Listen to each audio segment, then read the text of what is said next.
누가복음 2장 하나님의 말씀입니다. 모세의 법대로 정결 예식의 날이 참에 아기를 데리고 예루살렘에 올라가니 이는 주의 율법에 쓴 바 첫 해 처음 난 남자마다 주의 거룩한 자라 하리라 한 대로 아기를 죽게 드리고 또 주의 율법에 말씀하신 대로 산 비둘기 한 쌍이나 혹은 어린 집비둘기 둘로 제사하려 함이더라.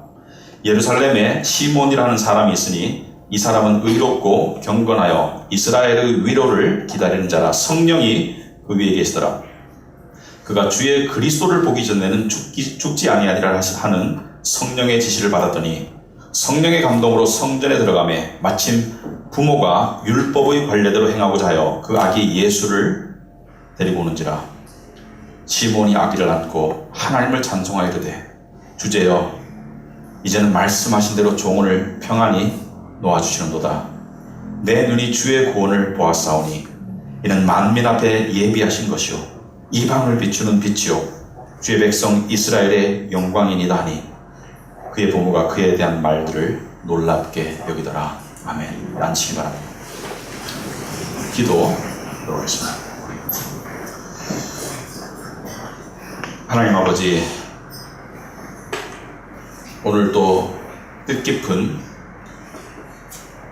예수님이 언제 몇 월 며칠 오셨는지는 우리가 알 길이 없습니다만 그래도 1년에 하루를 정해서 주님의 오심을 우리가 생각하고 또 찬송하고 또 그 의미를 우리가 생각할수록 기뻐하고 감사하고 그럴 수 있는 기회를 허락하심을 감사합니다.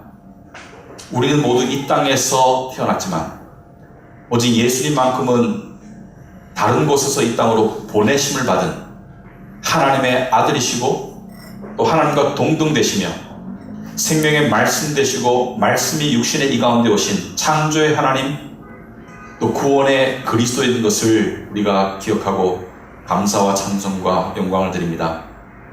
아버지 하나님, 오늘 시몬, 우리 앞서 살았던 믿음의 지체, 이 시몬의 시각으로 바라본 예수 그리스도, 인생을 거의 다 살고 노년에 성령의 계시를 통해서 그리스도의 오심을 보고 죽을 것이라는 그 약속의 시련을 맞이했던 시몬의 영혼에서 터져나온 이 찬송을 통해서 우리의 가슴 속에도, 오신 그리스도를 믿는 우리의 가슴 속에도 그러한 찬송과 감사와 기쁨이 이 시간 싹트고 넘쳐나도록 역사하여 주시옵소서. 주님께서 우리들의 마음을 주관하여 주옵길 바라며 예수님 이름으로 기도합나이다. 아멘. 이 예수님의 오심, 우리가 크리스마스 세상 사람들이 부르는 예수님의 오심은 역사상 두 번 있을 수 없는, 역사상 한 번만 있었던, 그리고 앞으로 다시 없을 그러한 일이었습니다. 예수님의 재림도 또한 역사상 한 번만 있을 그러한 일이 될 것입니다. 그래서 우리는 오신 메시아를 바라보고 믿는 동시에 다시 오실 그리스도를, 다시 오실 예수를 바라는 그러한 시대를 살아가고 있습니다. 구약은 오실 그리스도만을 바라보고 살았지만 우리는 오신 그리스도와 다시 오실 그리스도를 바라보고 사는 그러한 시대를 살고 있는데, 여러분, 크리스마스 분위기가 안 난다고 요즘에 옛날만큼 흥청망청하지 않다. 잘 될 겁니다. 크리스마스가 흥청망청하는 때가 아니죠. 또 크리스마스는 연인과 함께하는, 글쎄요, 도대체 왜 크리스마스가 이렇게 변질된지 모르지만 크리스마스는 연인과 관계가 없습니다. 크리스마스는 오직 오신 그리스도, 인류를 구원하기 위해서 오신 그리스도를 기리는, 생각하는, 그리고 기뻐하고 감사하고 찬송하는 그게 크리스마스가 되겠죠. 그래서 오늘 이 시간 우리 본문을 통해서 이 시몬이라는 거의 죽을 때가 다가온 노인이죠. 그의 시각으로 바라본 그리스도의 오심을 우리가 함께 느낄 수 있고 함께 그 은혜를 나눌 수 있기를 바랍니다. 자, 그래서 오늘 본문을 출발하자면은, 여러분, 제가 거듭 말씀드리지만은 신약에 기록되어 있지만 여전히 예수님의 죽으심과 부활하심 이전에는 구약의 시대가 지속되고 있는 것입니다. 구약과 신약은 무엇이냐? 구약은 율법의 시대요, 신약은 은혜의 시대이다. 물론 구약 때도 은혜가 있었지만 율법에 따라 살았던 삶, 율법의 시대가 지속되고 있어서 구약의 마지막 선지자는 말라기가 아니고 바로 세례 요한입니다. 신약에 등장하지만 예수의 오심을 소개했던 율법 시대의 종말을 보였던 마지막 선지자는 세례 요한이고, 그리고 세례 요한의 시대에는, 예수님의 태어난 시대에는 여전히 구약 율법을 유대인들이 준수했기 때문에 예수님도 그 율법에 따라서 성전에 가는 모습을 우리가 볼 수 있습니다. 22절에 보시면은 모세의 법대로 정결 예식의 날이 참에 아기를 데리고 예루살렘에 올라가니, 자, 여전히 모세의 법, 구약의 법을 이야기하고 있죠. 여기서 말하는 모세의 법은 레위기 12장을 말합니다. 레위기 12장에 보시면은 한 집에 아이가 태어났을 때, 특별히 남자아이가 태어났을 때, 여자아이와는 좀 다르다마는 남자아이가 태어났을 때 이 8일째 되는 날 할례를 하게 되어 있고요. 그 8일째 되는 날로부터 33일째 되는 날이 정결의식을 하는 날이다. 정결의식은 무엇이냐? 그 전에 불결했다는 얘기거든요. 그 전에 불결했기 때문에 40일이 되어서야 비로소 성전에 갈 수가 있었습니다. 아기를 데리고. 그러니까 40일이 지나고 난 다음에 성전에 아기를 데리고 가서 하나님께 예배하고 제사하는 그 정결의식의 날. 그렇다면 왜 이 40일을 우리가 말하면 산후조리 기간이죠, 그죠? 산후조리 기간 비슷한 기간인데 왜 불결하다고 말하냐? 인간이 원죄를 가지고 태어나게 됩니다. 원죄를 가지고, 아기가 뭐 잘못이 있습니까? 하지만 아담과 하와 이후에 원죄를 가지고 태어난 인간이기 때문에 40일이 지난 후에 정결의식을 하러 하나님의 예배당에 가서 제사를 지내는데, 예수님의 부모인 요셉과 마리아는 지금 베들레헴에 있다가 간 것으로 추정됩니다. 왜? 나사렛 고향으로 다시 돌아오기에는 상당한 시간이 걸리기 때문에 40일 동안 베들레헴에 머물다가 지금 예루살렘에 간 것이죠. 예루살렘은 베들레헴에서 약 10km밖에 떨어지지 않았기 때문에 거기에 간 것이죠. 갔는데 23절 보니까 이는 주의 율법에 쓴 바 첫 해 처음 난 남자, 그러니까 처음 태어났는데 남자 아기면 또 특별한 의미가 있다고 구약은 이야기합니다.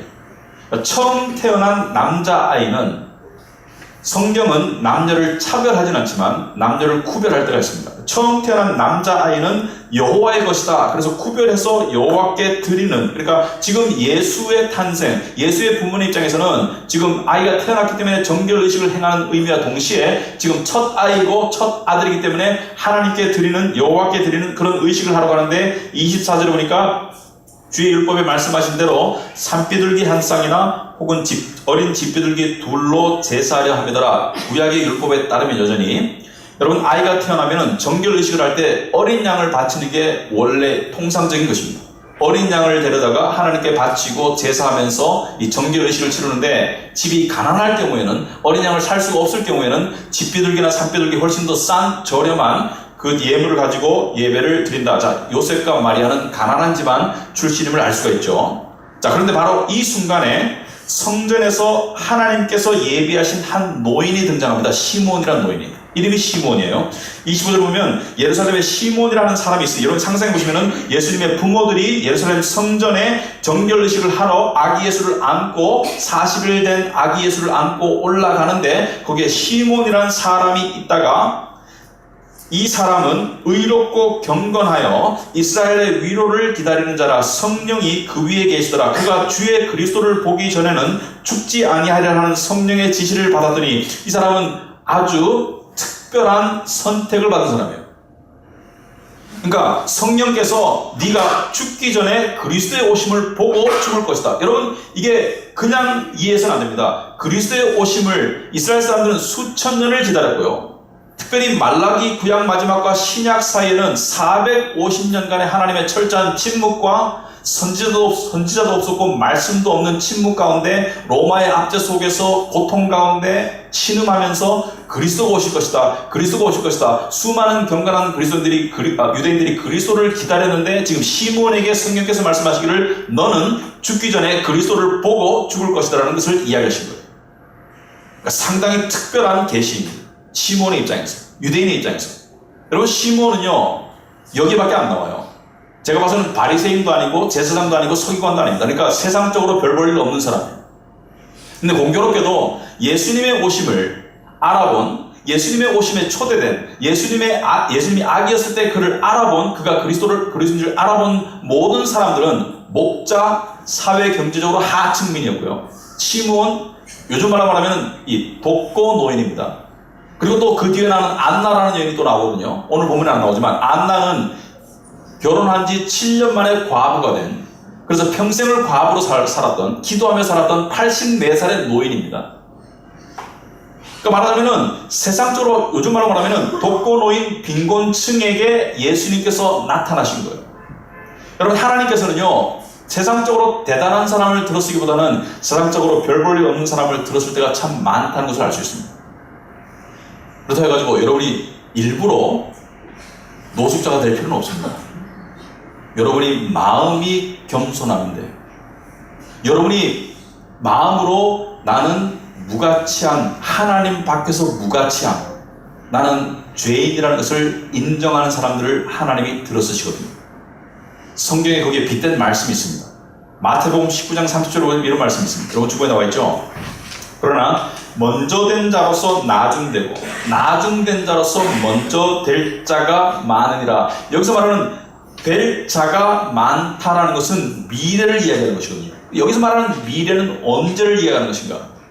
많은 교인들이 이 말씀을 읽고 난 다음에 이렇게 해석을 하더라고요.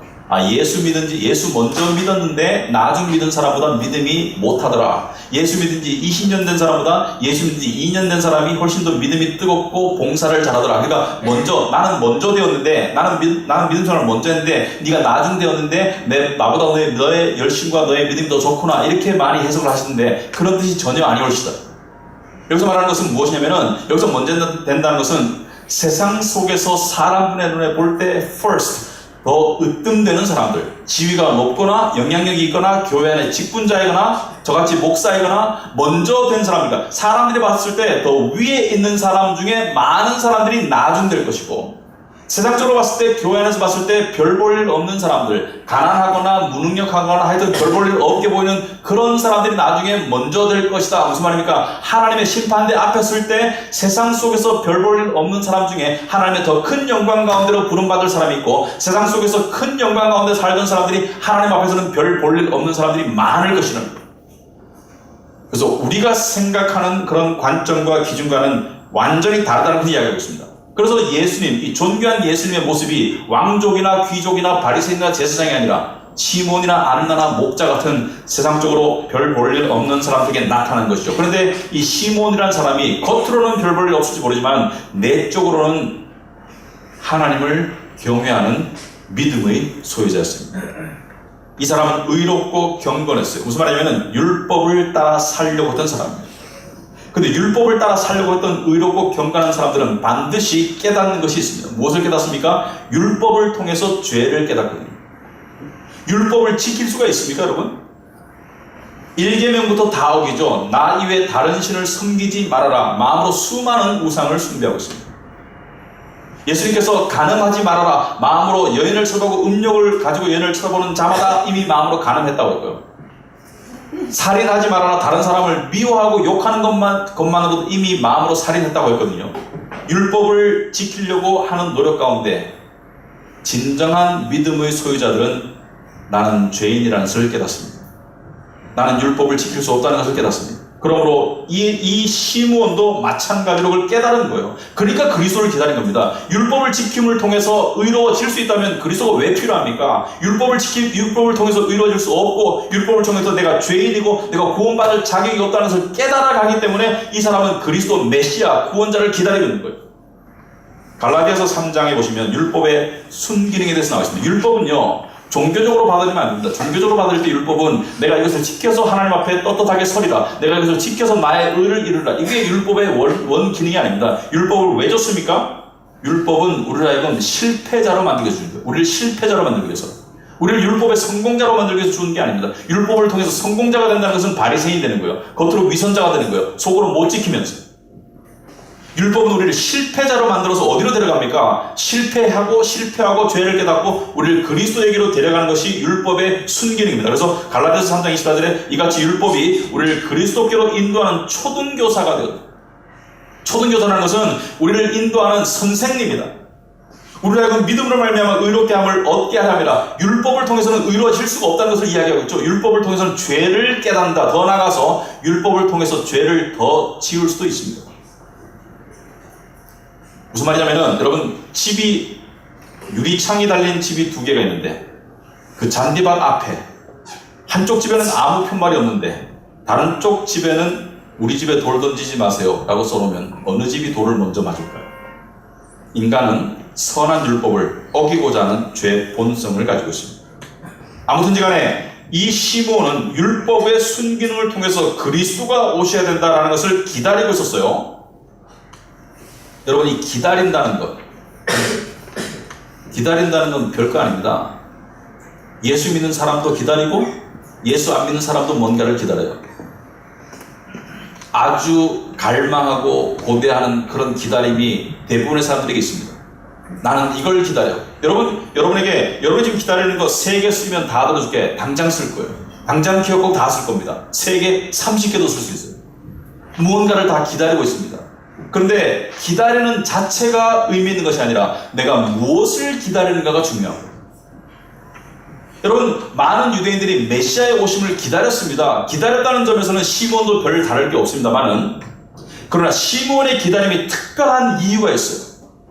왜냐하면 많은 유대인들이 그 당시에 기다렸던 메시아 그리스도는 이러한 그리스도였습니다. 자신들을 로마의 압제에서 풀어줄, 자신들에게 사회 경제적 지위를 향상시켜줄, 자신들을 행복하게 해줄, 자신들의 세상적인 만족과 풍요를 채워줄 메시아를 기다렸어요.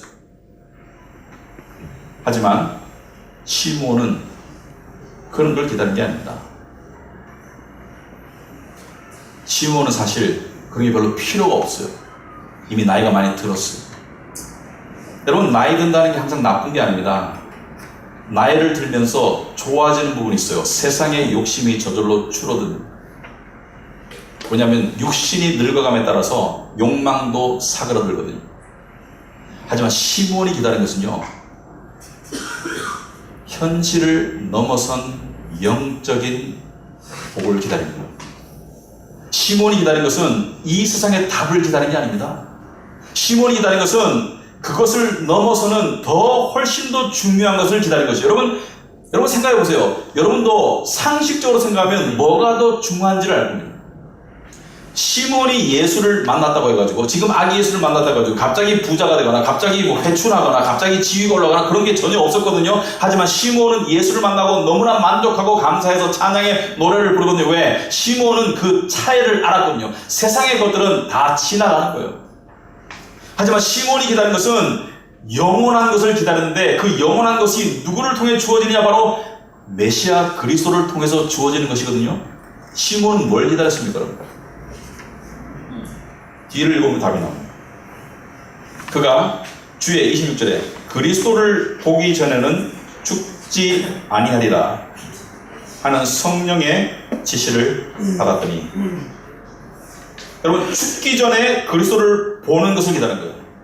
죽기 전에 그리스도를 보고 죽는 것을 기다린 거예요.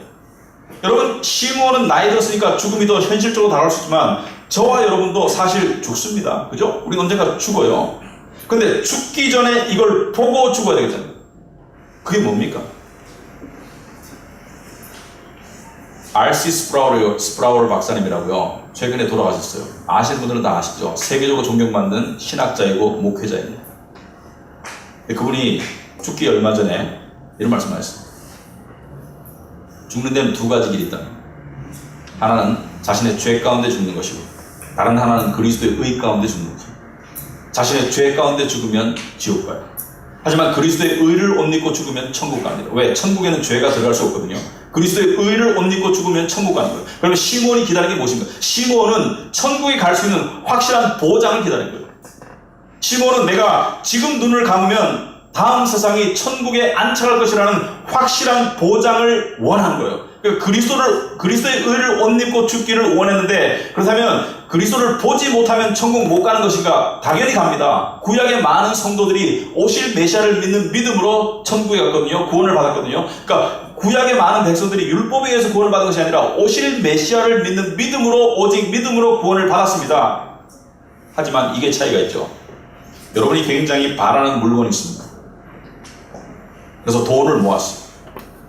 그래서 마침내 온라인 쇼핑몰에서 가장 저렴한 가격에 가장 좋은 물건을 골랐어요. 그래서 주문합니다. 여러분, 그 다음부터 어떻게 하나요, 여러분? 배송 줘야죠, 그죠? 지금 물건이 어디 있어? 출발했어. 전화하죠. 언제 출발해요?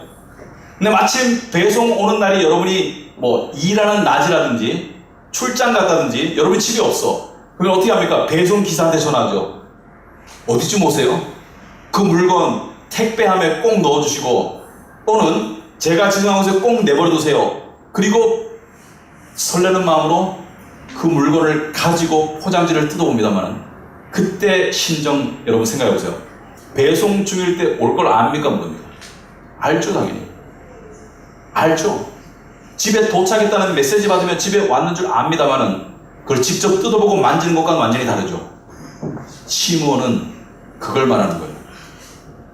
나는 구원을 만졌다, 보았다, 구원을 느꼈다. 그래서 나는 이제 죽어도 여한이 없다. 이제 편안히 눈을 감을 수 있다. 이제 하나님께서 나를 편안히 갈 수 있도록 만들어준다는 것이죠. 조금의 의심과 조금의 불안 없이 편안하게 갈 수 있다는 것을 말하는 것이죠. 여러분, 인간에게요, 가장 커다란 축복은 죽을 때입니다. 죽음이 가장 커다란 축복이라는 것이 아니라 죽을 때 내가 어디로 가는지 확신하는 것 이상의 축복은 없습니다. 안 죽어봐서 모르죠? 중환자실에 안 넣어봐서 모르죠? 실감이 안 나. 저도 실감이 안 납니다. 하지만 분명한 것은 그때만큼 절박할 데가 없을 거예요. 그때만큼 모든 것이 의미를 상실할 데가 없을 것입니다. 그때 뭐가 의미가 있습니까? 그때 가장 절실한 것은 뭐예요? 내가 지금 이 몸을 벗어나서 다음 세상에 안심하고 갈 수 있을까? 이걸 뒤집어 말하면요, 사람에게 일어날 수 있는 가장 불행한 일이 무엇입니까? 암입니까? 전쟁입니까? 성폭행입니까? 사람에게 일어날 수 있는 가장 불행한 일은요, 예수 모르고 죽는 거예요. 여러분, 예수를 안다면 여러분에게 이미 불행한 일은 일어나지 않습니다.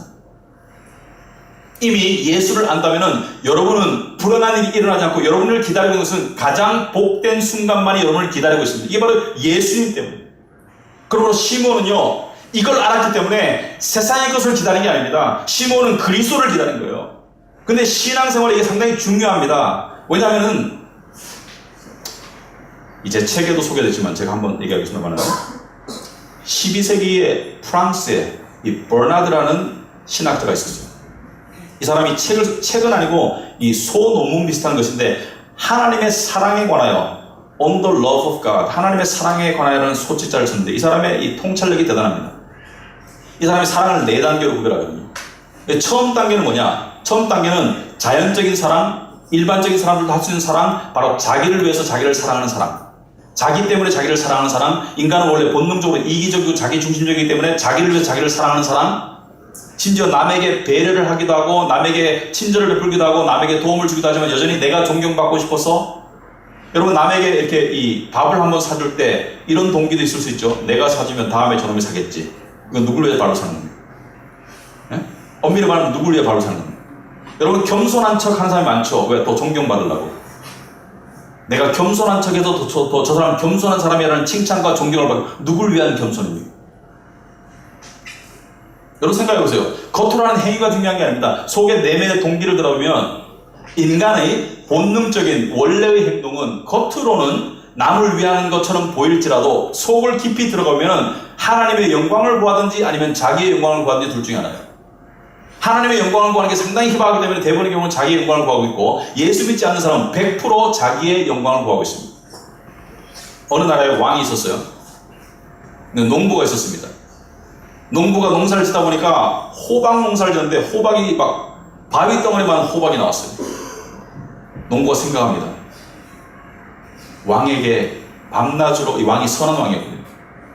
밤낮으로 백성을 보살피는 이 왕에게 이 호박을 선물한다면 왕이 먹고 건강을 더 찾을 수 있다면 얼마나 좋을까.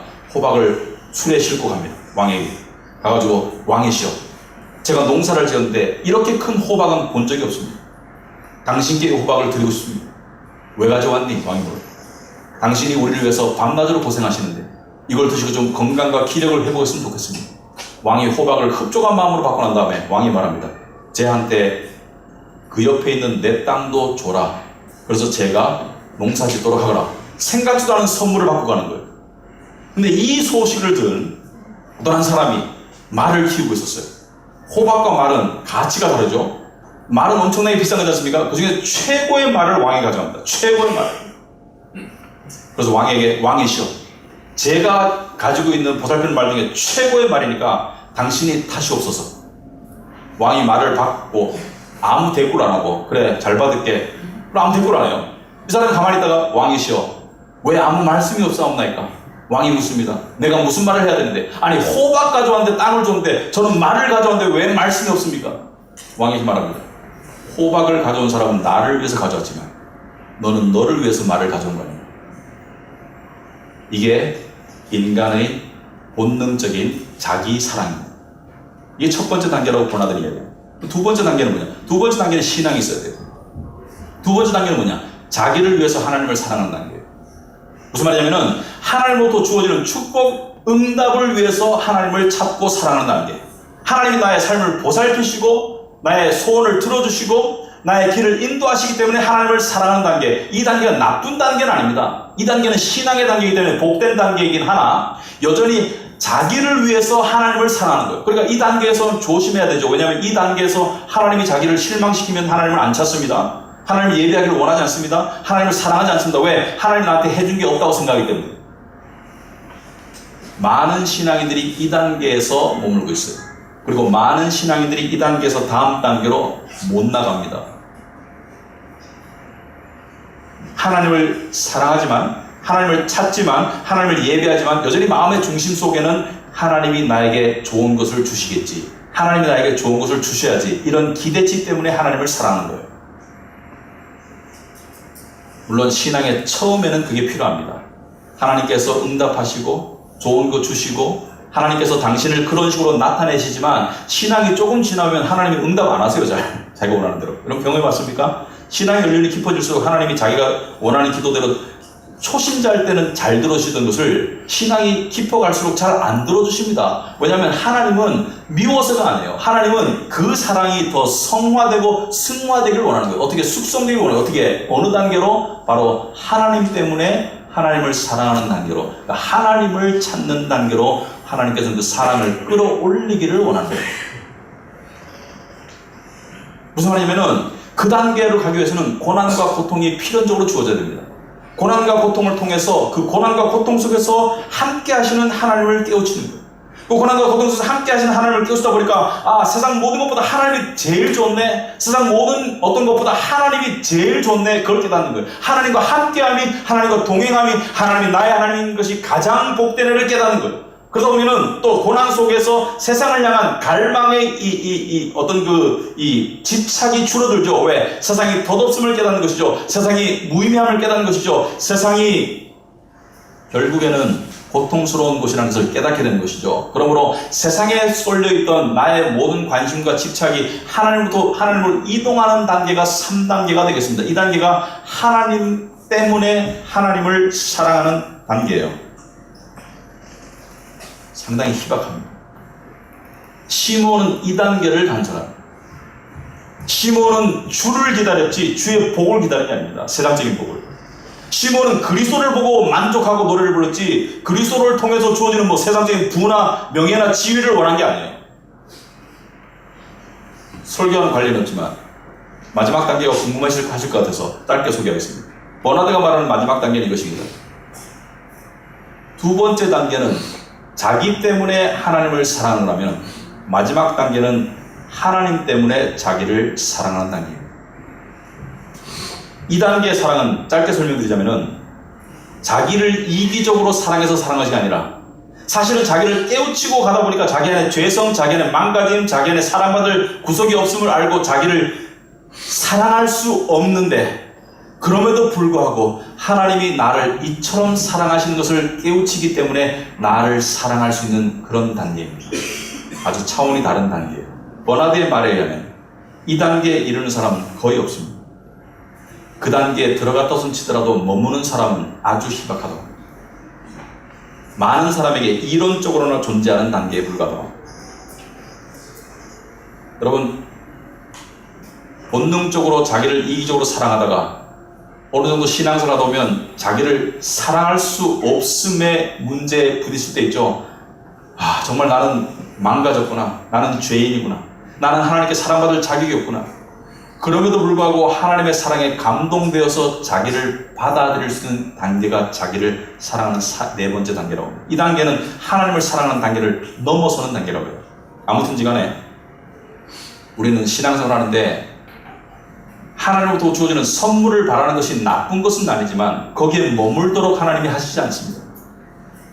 예를 들어서 어느 아버지가 출장을 자주 갔어요. 근데 올 때마다 아들이 아버지를 기다립니다. 왜? 아버지가 항상 선물을 사왔거든요.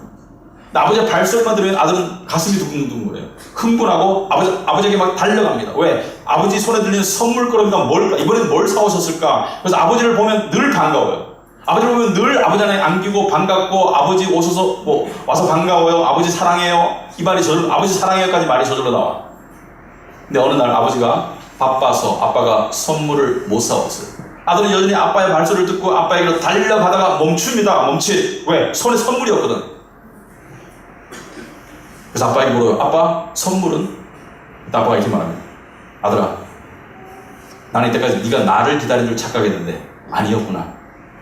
나를 기다린 게 아니고 내가 주는 선물을 기다렸었구나. 여러분, 하나님은요, 우리의 조건과 능력을 보고 사랑하는 거 아니죠? 믿습니까, 여러분? 우리의 존재를 사랑하시는 거죠. 내가 능력이 있건 없건, 내가 성취를 하건 못하건, 세상이 주는 인정은 우리의 조건과 능력이죠. 여러분, 세상이 주는 인정은 허무한 거예요. 세상은 여러분의 존재를 인정하는 게 아닙니다. 여러분의 외모나 여러분의 능력과 성취를 인정하는 것이죠. 실험해보세요. 여러분이 T코를 몰고 호텔에 가면은, BMW를 몰고 가면은 호텔 보이가 나와서 문을 열지만, 똑같은 사람이 T코를 몰고 가면 아무도 안 쳐다봐요. 왜? 여러분의 능력을 인정하는 것이죠. 여러분이 명품 옷을 입고 명품관에 가면 사람들이 줄줄 따라오겠지만 사라고. 여러분이 청바지 입고 티셔츠 입고 명품관 가보세요. 아무도 안 쳐다봅니다. 왜? 구매력이 없기 때문에.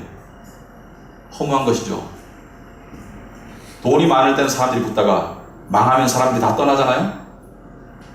세상의 인정은 허무한 거예요. 하지만 하나님은 우리를 인정하는 거예요. 우리를 있는 모습 그대로 받아주는 거예요. 그 하나님께서 이렇게 말하는 것입니다. 너도 나를 사랑할래?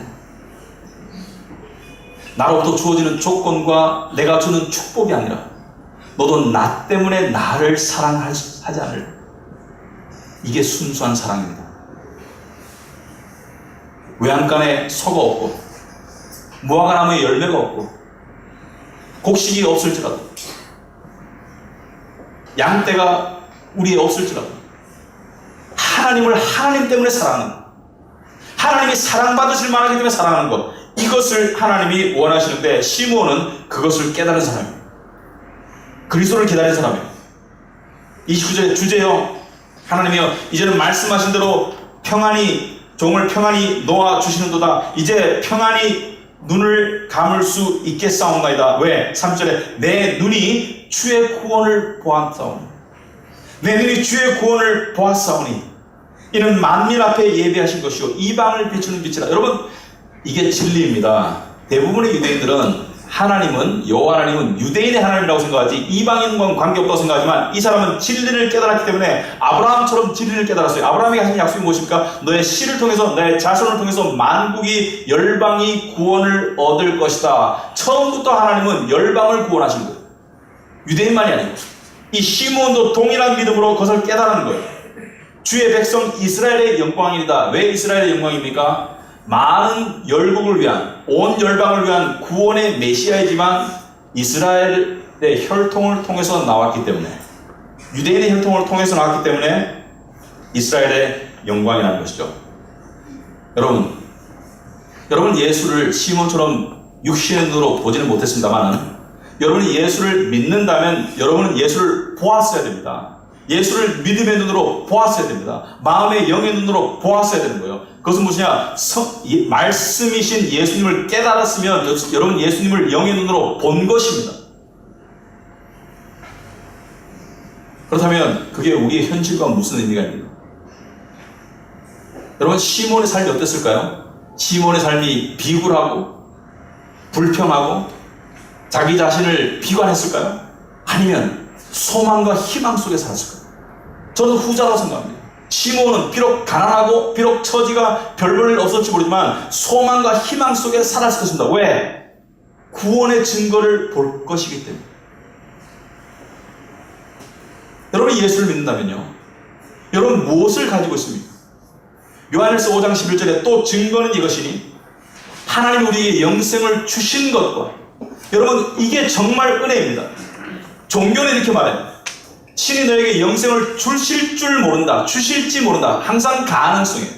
네가 열심히 하면, 네가 잘하면 마지막에 신이 너에게 극락과 영생을 줄지 모른다라고 가정 확률적으로 이야기지만 기독교는 그게 아닙니다. 기독교는 하나님 우리에게 영생을 주신 것과 이미 주셨다는 것이죠. 이 생명이 그의 아들 안에 있는 그것입니다. 예수를 말하죠. 아들이 있는 자에게는 생명이 있고 하나님의 아들이 없는 자에게는 생명이 없다. 분명하죠. 예수를 믿으면 영생이 주어진 것이죠. 13절에 내가 하나님의 아들의 이름을 믿는 너희에게 이것을 쓴 것은 너희로 하여금 너희에게 영생이 있음을 알게 하려 함이라. 여러분, 여러분에게 영생이 있습니다. 여러분에게 영생이 있습니다. 오늘날 우리는 힘든 시대를 살고 있다고 사람들이 말합니다. 근데 안 힘든 시대는 없었습니다만 오늘날 사람들이 느끼는 힘든 게 뭡니까? 젊은 사람들은 취업이 힘들다고 해요. 직장에 들어가도 직장생활이 너무 힘들다고 그래요. 장시간 노동에 미래가 불안하고 또 평균 수명이 늘어나니까 좋긴 한데 많은 사람들이 노후가 걱정입니다. 왜? 옛날에는 퇴직하고 일 그만두고 약 10년 안에 거의 많은 사람들이 이 세상을 떠났지만 지금 한 30년 정도 살아야 돼요. 현재로서. 앞으로 더 늘어날 수도 있고요.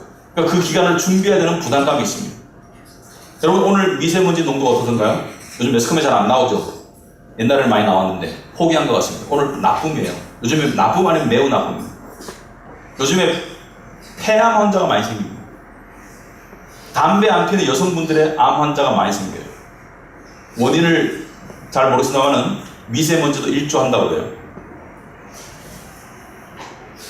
저는 외국에 친구들이 많습니다. 근데 가끔가다 걔들이 저한테 보내주는 뉴스 기사가 있어요. 외신에 나오는 뉴스 기사. 왜 보내주냐면은 한국 사람들은 이런 뉴스 안 봐? 한국에는 이런 뉴스 안 나와? 왜 이렇게 태평해? 그래서 요번 주에 받은 뉴스 내용이 이것입니다. 중국과 미국이 합의해서 중국 지금 북한 국경 지역에 길림성 북한 국경 지역에 난민촌을 지금 여러 개 건설하고 있대요. 그리고 중국에서는 지금 그 국경선 사는 사람들한테 핵 대비 요령을 지금 훈련시키고 있답니다. 핵이 폭발하든 핵실험 갱도가 무너지든 간에 어쩌든 간에 핵에 대한 대비를 시키고 있고요. 얼마 전에 우리나라에 나온 뉴스에는 미국이 북한으로 진격하더라도 임무를 완성하면 물러날 것이라고 중국에 약속했다. 뭐 이런 얘기를 하고 있고요. 그리고 지금 우리나라의 훈련을 빌미로 수많은 핵 항모와 그 다음에 이 비행기들, 특별히 그 전략적 비행기들, 스텔스기들, 이런 것들이 한반도에 지금 집결하고 있어요.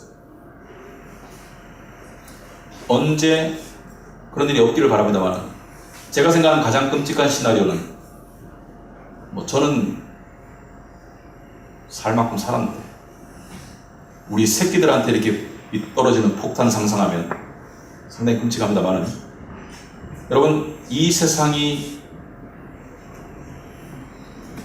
여러분의 안전을 확보하고 살 수 있습니까? 연금보험 든다고 됩니까, 그게? 여러분, 유럽과 미국은 안전합니까? 제가 미국에 살아봤거든요. 언제 총 쏠지 몰라요.